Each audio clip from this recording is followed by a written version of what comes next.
Bonjour à tous, bienvenue à la question du mois numéro 82 sur le futur réglementaire de la construction, c'est-à-dire la prochaine réglementation environnementale qui va s'appeler vraisemblablement RE 2018.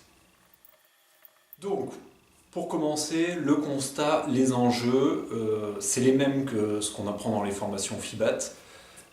On a aujourd'hui 38 millions de tonnes de déchets, on a aujourd'hui 123 millions de tonnes de CO2 qui sont émises chaque année par le secteur du bâtiment. Le bâtiment représente entre 40 et 45% des consommations énergétiques, donc c'est plus que l'industrie, c'est plus que le transport. Le bâtiment en France représente un quart des émissions de gaz à effet de serre, c'est plus que l'industrie, c'est plus que le transport.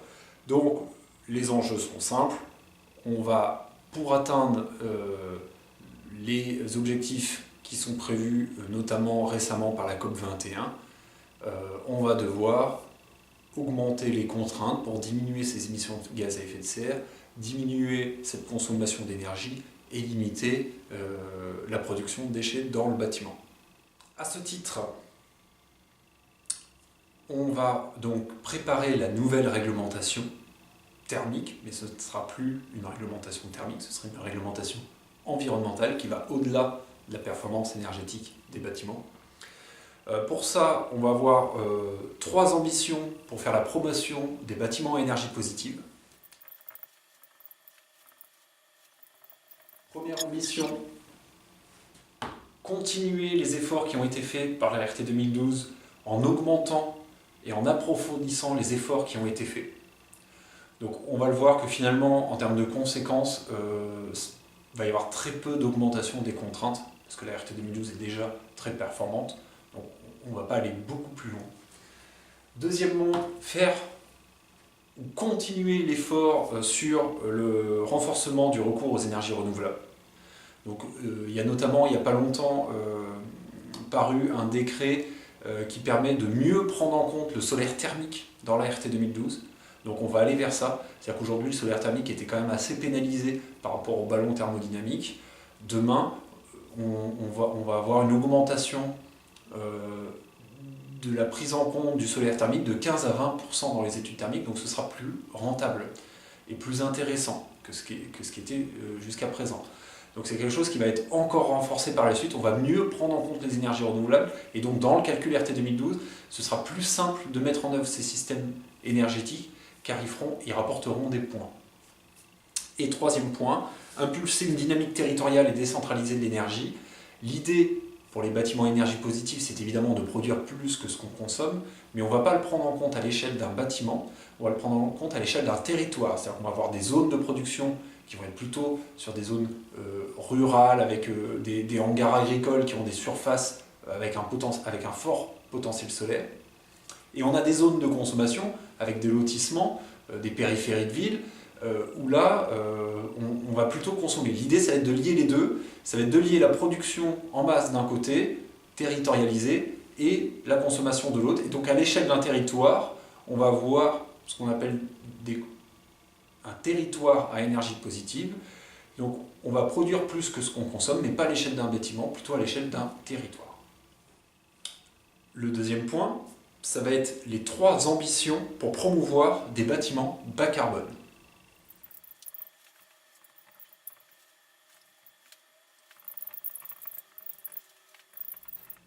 Trois ambitions pour favoriser et valoriser les bâtiments bas carbone. Première ambition, diminuer les émissions de gaz à effet de serre. Bon, la France représente un quart des émissions de gaz à effet de serre. Le bâtiment en France représente un quart des émissions de gaz à effet de serre. Donc on va essayer de les diminuer. Deuxième ambition, évaluer l'empreinte carbone dès la construction d'un bâtiment. C'est là la grande nouveauté de la prochaine réglementation environnement. C'est que tous les bâtiments devront, dès la phase construction, être évalués au niveau de leur empreinte carbone. Troisième ambition, valoriser les matériaux recyclables et l'économie circulaire. Évidemment, c'est de favoriser des circuits courts entre l'extraction, la fabrication et des matériaux et leur mise en œuvre, ainsi que la déconstruction. Pour cela, et pour répondre à ces 3 ambitions BPOS et ces 3 ambitions bas carbone, il a été créé par l'État un référentiel appelé énergie carbone, qui préfigurera la prochaine réglementation. C'est une méthode de calcul avec des indicateurs, donc il y aura des indicateurs pour la performance énergétique, donc pour le BPOS, et il y aura des indicateurs pour la performance environnementale, la performance bas carbone. Et pour chaque indicateur, il y aura des niveaux de performance.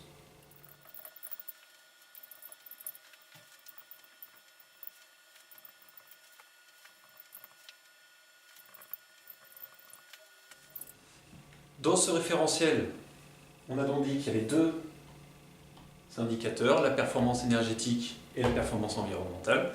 Pour la performance énergétique, on va rester sur les bases de la RT 2012 en augmentant un petit peu les contraintes. RT 2012, c'est pour éviter de consommer.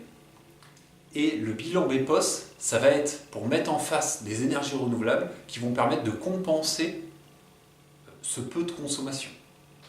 Donc on reste là sur la réglementation thermique traditionnelle, on va dire, et l'évolution qu'on avait eue depuis les années 70, donc 74, et puis après toutes les réglementations thermiques jusqu'à la 2005 et 2012. On reste sur ce schéma.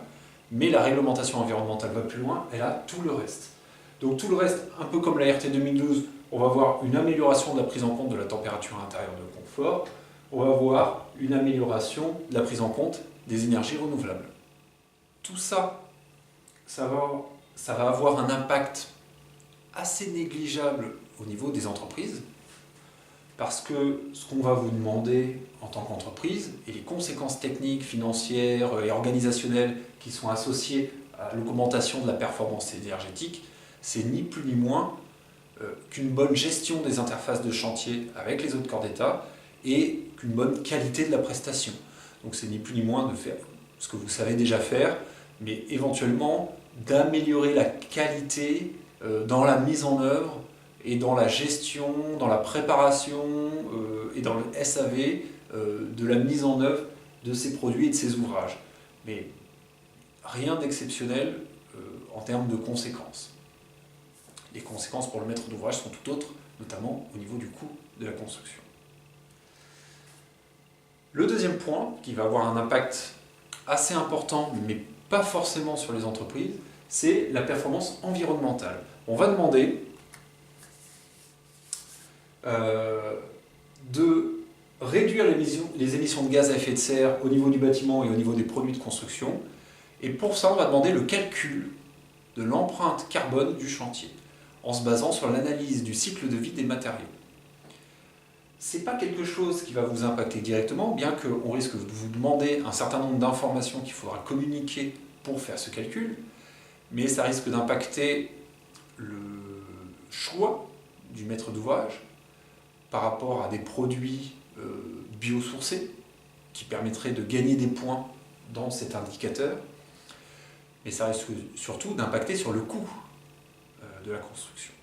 Et ça, aujourd'hui, on ne sait pas le calculer. On sait qu'il va y avoir un surcoût, comme la RT 2012, au début, il y a un surcoût par rapport à la RT 2005, et puis petit à petit, avec l'augmentation des compétences, l'augmentation des connaissances liées aux produits, aux équipements, finalement, on a réussi à réduire un petit peu ce surcoût. Là, il va y avoir encore un autre surcoût. On ne sait pas le mesurer, c'est pour ça qu'on prévoit un label qui va préfigurer la réglementation, qui va permettre de déterminer combien, comment, dans quel ordre de grandeur on va pouvoir se baser pour répondre à cette future réglementation. Il y aura d'autres critères à prendre en compte dans cet indicateur performance environnementale, notamment la gestion des déchets, qui est primordiale. On l'a vu, 38 millions de tonnes de déchets chaque année, c'est le monde du bâtiment. Et après, on va aller un petit peu plus loin, notamment dans l'utilisation de l'eau, dans les nuisances sonores, dans la pollution de l'air, la qualité de l'air aussi pour les travailleurs. Bon, pour l'instant, on ne sait pas trop ce qu'il va y avoir exactement, mais il y a ce genre de choses qui risquent d'être intégrées dans la réglementation. Dans ce référentiel énergie-carbone qui va préfigurer la réglementation, on va voir différents niveaux de performance. Donc on va voir 4 niveaux de performance sur l'aspect BPOS et 2 niveaux de performance sur l'aspect environnemental. Il y aura donc un niveau de base du référentiel et un niveau renforcé. Le niveau de base sera basé sur les 2 premiers niveaux énergie et le premier niveau environnement. Et le niveau renforcé sera basé sur les 2 derniers niveaux énergie et le 2e niveau environnement. Pour l'instant, on ne sait pas trop le nombre de points, comment ça va se passer, qu'est-ce qui permettra d'atteindre des performances. Il y a un exemple disponible, vous pouvez cliquer sur le lien ici qui vous permettra d'accéder à une présentation d'un exemple d'un bâtiment qui était labellisé énergie carbone pour vous donner un ordre d'idée d'un bâtiment qui permet de répondre à ce référentiel. Vous avez donc compris qu'il existe un référentiel sous forme de label qui préfigure la réglementation. L'idée, c'est d'expérimenter au maximum ce référentiel pour faire une remontée d'informations la plus importante possible qui permettra de faire évoluer cette réglementation pour qu'elle soit le plus intéressante possible, un bon compromis entre les contraintes d'un côté économique, constructives liées au bâtiment et les contraintes de l'autre côté qui sont liées à l'environnement et aux enjeux qu'on a vus en début de présentation. Si vous voulez participer à l'expérimentation, n'hésitez pas à cliquer sur le lien ci-dessous.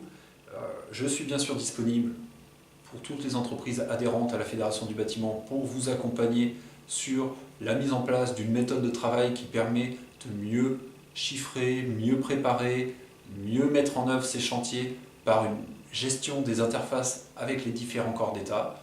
Donc c'est une méthode de travail basée sur 4 phases qui sont les bonnes conditions d'intervention, la validation des supports, l'autocontrôle et la réception. Et pour chaque phase, on met en place une méthode de travail qui permet de mieux prendre en compte les différents acteurs et ce qui permet derrière d'améliorer la rentabilité, la qualité de son intervention, dans le but de dégager des marges, tout simplement. Donc n'hésitez pas à me contacter. Toutes les informations sont dans la question du mois numéro 82 disponible sur le site internet de la Fédération du bâtiment. Et je vous dis à bientôt pour une prochaine question du mois.